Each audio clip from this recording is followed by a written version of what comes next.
سلام رفقا، حال شما چطوره؟ خوبید؟ اومدیم با یک کلیپ بمب درجه یک.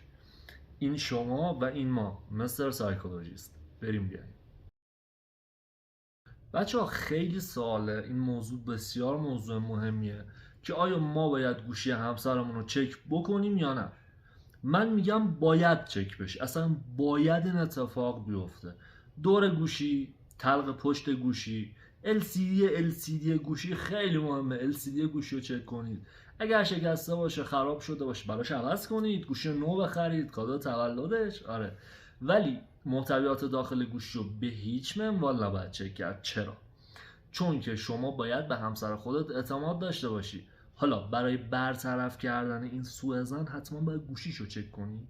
یعنی شما اعتماد، لسان، حرف زدن، چیزی که بینتونه انقدر قوی نیست که باید گوشیشو چک بکنی.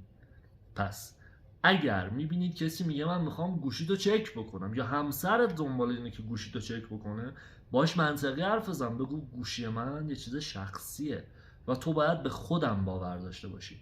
و اگر اون باور در قلبش نیست، یا اون آدم شکاکیه دوستان، یا اینکه نه شما رو دوست نداره، به شما اعتمادی نداره، ادامه دادن اون زندگی، اون رابطه به صلاح شما نیست.